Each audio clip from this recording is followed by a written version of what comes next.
مرحبا بكم في برنامج السلقلقي تحت المجهر.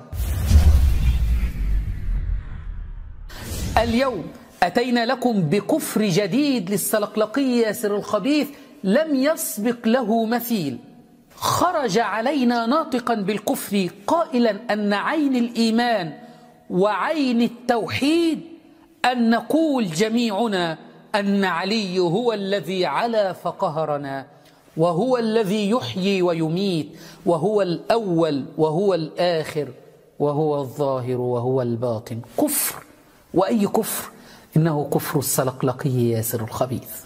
فقال، شوف دقق الآن أمير المؤمنين ماذا يقول لهم. قال لهم: أنا الذي علوت فقهرت، أنا الذي أحيي وأميت، أنا الأول والآخر والظاهر والباطن. هذا القاصر في عقله حينما يسمع مثل هذا الكلام يقول هذا كفر، كما حصل فعلا. الآن سأتم لكم الرواية وتجدون يقول هذا كفر. لكن العالم الفاهم يعرف أن هذا عين الإيمان، عين التوحيد.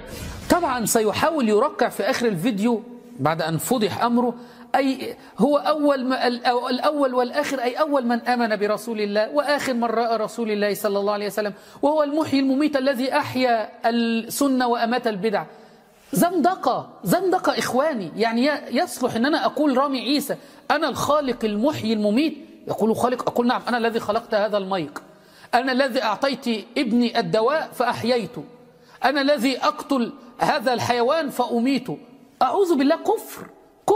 الله يقول وهو القاهر فوق عباده. سلقلقي يقول لا، علي هو الذي قهر فعلى علينا.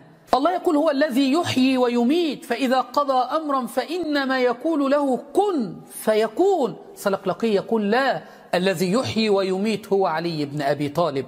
الله يقول هو الأول والآخر والظاهر والباطن، والسلقلقي يقول لا، الأول علي، الآخر علي، الظاهر علي، الباطن علي. ولا تجعل مع الله إلها آخر فتلقى في جهنم ملوما مدحورا.